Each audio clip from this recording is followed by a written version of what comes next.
মুসলমান ভাই,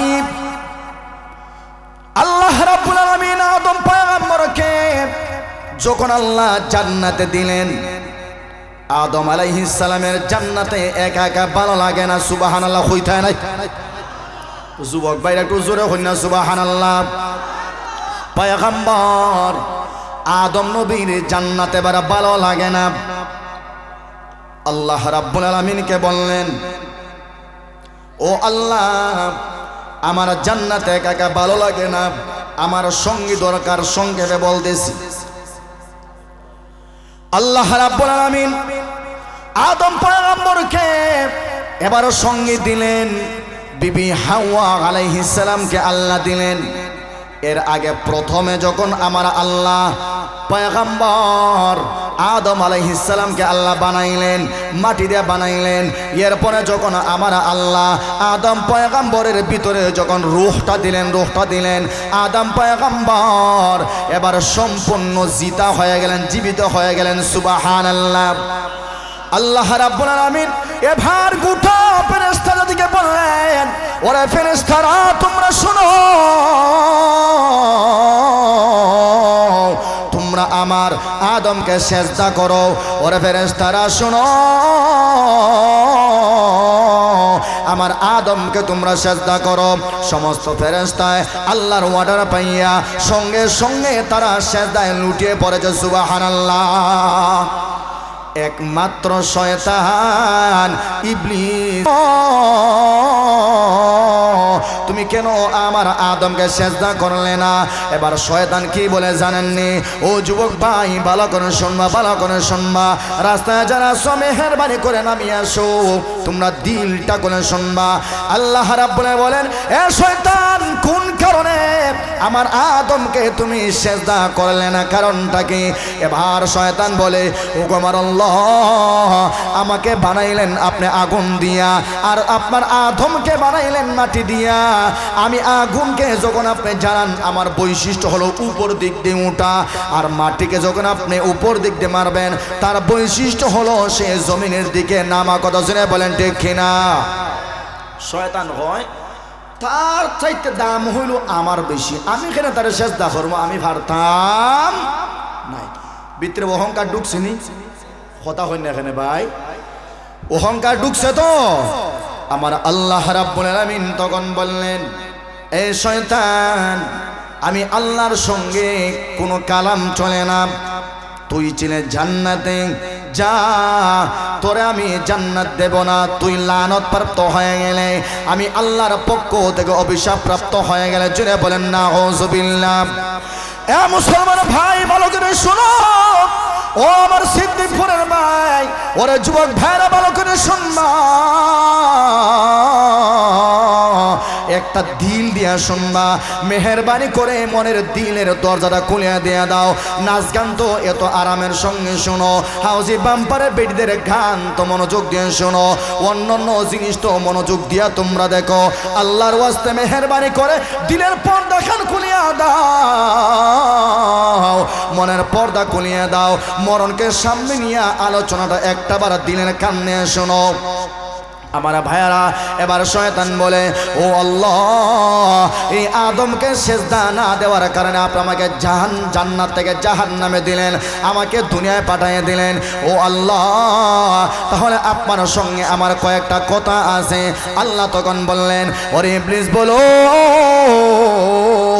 কি কথা তুমি আমার সঙ্গে বলবা? ইবলিস তখন আল্লাহর সঙ্গে চ্যালেঞ্জ করে আসছিল, আল্লাহ, সেই আদমের কারণে আপনি আমাকে জান্নাত থেকে জাহান্নামে দিলেন, আমাকে আপনি দুনিয়ায় পাঠিয়ে দিলেন, আমাকে চিরস্থায়ী জাহান্নামে বানিয়ে দিলেন। ও আল্লাহ, আমি আপনার কাছ থেকে কয়েকটা অনুমতি নিতে চাই। এক নম্বর অনুমতি হলো, আমাকে আদমের রোগের রেশায় ঢুকার অনুমতি আপনি দিয়ে দেন। আল্লাহ তখন বললেন, দিয়ে দিলাম। দুই নম্বর হলো, ও আল্লাহ, আমাকে আপনি কিয়ামত পর্যন্ত হায়াত দিয়ে দেন। আল্লাহ তখন বললেন, দিয়ে দিলাম। তখন আল্লাহর কাছে শয়তান বলল, চ্যালেঞ্জ করলাম, আমি শয়তান যতদিন দুনিয়ায় আছি, আমাকে অনুমতি দিয়ে নিয়েছেন, আমি দুনিয়া থাকতে আপনার একটা আদমের বাচ্চারে জান্নাতে যাইতে দেব না। নাউযুবিল্লাহ। শয়তানের চ্যালেঞ্জ করেছে আল্লাহর সাথে ওই জায়গায় যে আমারে জাহান্নামে দিলাই আপনার আদমের কারণে, আমি থাকতে একটা আদম সন্তানরে জান্নাতে যাইব সম্ভব না, আমি প্রত্যেকটারে জাহান্নামে লইয়া যাইব। নাউজুবিল্লাহ জোরে হইতে না? আমাদের বর্তমান যুব সমাজ আর শয়তানের হতাকে মিলছে নি? হতা জোরে হই না, ও হতা জোরে হই না, সারা মিশা মিলছে না? যুব সমাজের পরিস্থিতি শয়তানের যে চ্যালেঞ্জ মিলছে নি? আমার ভাইয়ারা, ওরে যুবক পালা করে সময় এবার জাহান্নাম থেকে বাঁচার কেমনে পালাপ? আল্লাহ রাব্বুল আলামিন বললেন, শয়তান, আমি আল্লাহ তোকে বানাইলাম, আমি আল্লাহ আমার বান্দাকে আমি আল্লাহ নিজে বানাইলাম, আমি আমার বান্দাকে বানাইলাম, ওই সিদ্দিকপুরের যুবকদেরকে আমি আল্লাহ বানাইলাম, রামপুরের বুড়াদেরকে আমি আল্লাহ বানাইলাম। ওরে শয়তান শোনো, আমি আল্লাহর সঙ্গে তুমি চ্যালেঞ্জ করলা, আমি নিজে আল্লাহ তোমার সঙ্গে চ্যালেঞ্জ করলাম। আমার যেই বান্দাটা 100 বছর হায়াত পাওয়ার পরে 99 বছর গুনার কাজে লিপ্ত ছিল, শুধু গুনাহ করে, শুধু গুনাহ করে, শুধু গুনাহ করে। ওরে শয়তান শোনো, আমার এই বান্দা 1000 বছর পাওয়ার পরে যদি আমি আল্লাহকে বলে যাই, আমার নবীকে বলে যায়, আমার কোরআনকে বলে যায়, কিন্তু মৃত্যুর 1 ঘন্টা আগে যদি ওই আমার বান্দা আমি আল্লাহকে চিনতে পারে, আমি আল্লাহর পয়গম্বরকে সে চিনতে পারে, আমার কোরআনকে সে চিনতে পারে, আর 2 ফোঁটা চোখের পানি ফালাইয়া আমি আল্লাহর কাছে তওবা করতে পারে, 99 বছরের গুনাহটা আমি আল্লাহ 1 মিনিটের ভিতরে আমি আল্লাহ মাফ করে দেয়া দেব। শয়তান হয় আল্লাহ মাথায় হাত, তাইলে তো 1000 বছর বাচ্চা আমার লাভ কিতা? আমি আল্লাহ, আমি শয়তান তোমার যুবক বান্দা বান্দিগুলারে 1000 বছর গুনাহ করাইমো, আর আপনি 1 মিনিটে বান্দা বান্দির গুনাহ আপনি মাফ করে দিলাইবা। আমার তো 99,000 বছর একেবারে ব্যর্থ হয়ে গেল। কথা জুড়ে বলেন ঠিক না বেঠে? এরে যুবক ভাই, আল্লাহর দয়ার কোনো শেষ নাই, আল্লাহর দয়ার কোনো সীমানা নাই। এই যে নাচ গান তোমার ভালো লাগে, কেন ভালো লাগে জানেনি? কইতাম নি, কথা জোরে হই না, কইতাম নি? আল্লাহ যখন আপনাকে দুনিয়ায় পাঠাইলেন, আমার সন্তানটা নাচ গান না দেখলে খাইতে পারে না, ভাত খায় না, মাত্র 2 বছরের সন্তান আছে না নাই? কথা জোরে বলেন আছে না নাই? এ মুসলমান ভাই, ভালো করে শুনবা, আমি আজকে এক জায়গায় গেলাম, গিয়ে দেখলাম মাত্র ছোট্ট সন্তান ভাত খাইতে চায় না, মোবাইল দেখায়া সন্তানটার মা বাবা ভাত খাওয়া জুড়ে বলেন আসারা নাই। ওরে আমার যুবক ভাই শোনো, আজকে কেন সিদ্দিকপুরের যুবকদের নামাজ ভালো লাগে না, মসজিদে আসলে বসতে তারা ভালো লাগে না, ঠান্ডার জায়গায় বসতে তারা ভালো লাগে, ওয়াজ শুনতে তার ভালো লাগে না কেন, আল্লাহর কালাম শুনতে কেন তারা ভালো লাগে না? এর একটা মাত্র কারণ, যেদিন থেকে আমার আল্লাহ আমাকে দুনিয়ায় পাঠাইলেন, মায়ের গর্ভ থেকে যখন আমি বের হইলাম, আল্লাহ আমাকে সাদা দিল দিয়ে আল্লাহ দুনিয়ায় পাঠাইয়েছিলেন। যে দিলটা একেবারে টিস্যুর চাইতে আরো বেশি সাদা ছিল। জোরে বলেন সুবহানাল্লাহ, আর একটু জোরে বলেন সুবহানাল্লাহ, আর একটু জোরে বলেন সুবহানাল্লাহ। এ মুসলমান ভাই, ভালো করে শুনো, এই যে সাদা টিস্যুর মতো আল্লাহ বানাইয়া আল্লাহ আপনার সন্তানটাকে আমাকে দুনিয়ায় পাঠাইছিলেন। আমার তেমন কোনো গুনাহ ছিল না, আমি ছিলাম বেগুনা মাসুম, একেবারে নিষ্পাপ সন্তান। জুড়ে বলেন ঠিক কিনা?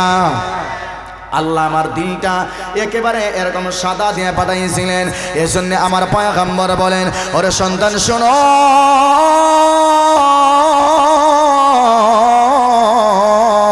ভালো করে শুনবা, এটা মুসলিম শরীফের হাদিস বলতেছি, আমার নিজের বানানো কোনো কথা আমি বলতেছি না। আল্লাহর পয়গম্বর বলেন, যুবক কেন আজকে নাচ গানা চাইতে তারা ভালো লাগে, আজকে মহিলাদের নাচানাচি দেখতে তারা ভালো লাগে, মোবাইলে নাচানাচি দেখতে তারা ভালো লাগে, ওয়াজে বসতে তারা বিন্দু পরিমাণ তারা ভালো লাগে না। অথচ এই জায়গায় নাচ গান হইলে সে ঠান্ডা যতই থাকুক না কেন, কুয়াশা চতুর্দিকে আচ্ছন্ন হওয়ার পরেও হাজার হাজার যুবক আজকে এই জায়গায় থাকতো। জুড়ে বলেন ঠিক না বেটে? নবী আমার বলেন, ওরে যুবক, কেন এই জায়গায় আসতে তোমার ভালো লাগে না? আল্লাহ যে সাদা দিল দিয়া তোমার দুনিয়ায় পাঠাইছিলেন, তোমার দিলটা তুমি নিজে সাদা এবার না কোনাই বালে গোয়ার পর বাবায় হাতে একটা মোবাইল দেয়া দিয়েছে, মায়ের হাতে একটা মোবাইল দেয়া নিয়েছে। আমার আদরের দুলাভাই রে বলছি, দুলাভাই একটা মোবাইল দেন, নাইলে কোনো সমস্যা আছে। দুলাভাই বিদেশের মাটিতে একটা শালার একটা মোবাইল দেয়া দিয়েছে, লন্ডন আছে, আমেরিকা আছে, ইতালি আছে, শালিরে মোবাইল দেয়া নিয়েছে। এই মোবাইল হাতের মধ্যে পাইয়া এবার ওই যুবকটা মহিলাদের নাচানাচি দেখতে পারে, হাউজি বাম্পার দেখতে পারে, অর্ধ উলঙ্গ মেয়েদের নাচ গান দেখতে পারে। কথা জোরে বলেন ঠিক কিনা? আল্লাহর পয়গম্বর বলেন, যেই দিলটা আল্লাহ সাদা বানাইলেন, ওই যুবকটা বালে গোয়ার পর যখন একটা গুনাহ করে, একটা মিথ্যা কথা বলে, হারাম খানা খায়, অথবা জুয়া খেলে, অথবা অন্যকে গালি দেয়, এটা প্রত্যেকটা হলো এক একটা গুনাহ। কথা জোরে বলেন ঠিক কিনা? আল্লাহ নবী বলেন, একটা গুনাহ যখন করে তখন তার সম্পূর্ণ সাদা দিলের ভিতরে ওই রকম একটা কালো দাগ পড়িয়া যায়। নাউযুবিল্লাহ। কালো দাগটা দেখা যায় কি দেখা যায় না? পলাশনে বলেন না কেন? মুসলিম শরীফের হাদিসের মধ্যে আল্লাহর পয়গম্বর বলেন, ওই যুবকটা যখন একটা গুনাহ করে একটা দাগ পড়িয়া যায়, আর একটা গুনাহ করে আর একটা দাগ পড়িয়া যায়, আর একটা গুনাহ করে আর একটা দাগ, আর একটা গুনাহ করে আর একটা দাগ, এরকম দাগ পড়তে পড়তে তার দিলটা একেবারে কালো হয়ে যায়। কথা জুড়ে বলেন, এবার কি এটা বালা রইছে না খারাপ হয়ে গেছে? কথা জুড়ে বলেন না কেন?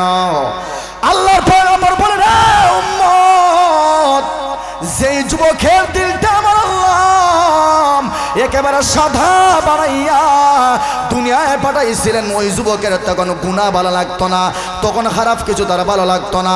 তখন বাবার দায়িত্ব ছিল, মার দায়িত্ব ছিল ওই সন্তানটাকে মসজিদে পৌঁছায় দেওয়া, মাদ্রাসায় পৌঁছায় দেওয়া, আল্লাহর দরবারে পৌঁছায় দেওয়া, উলামায়ে কেরামের সংস্পর্শে পৌঁছায় দেওয়া। অথচ আমার মা ওই সন্তানটাকে মোবাইল হাতে দিয়া সন্তানটাকে সাইরা দিছে, সন্তানের খোঁজ খবর নেয় না, বাবায় খোঁজ খবর নেয় না। এরকম অনেক সন্তান দেয়া আছে না নাই?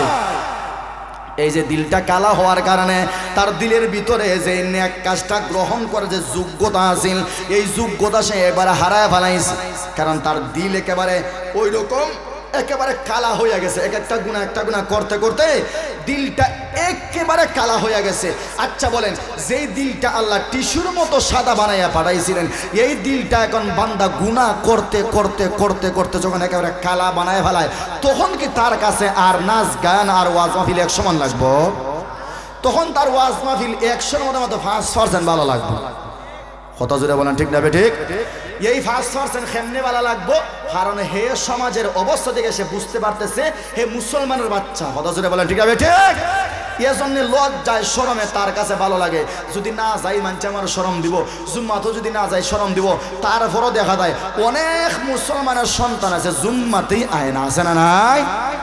কথা জুড়ে বলেন আছে না নাই?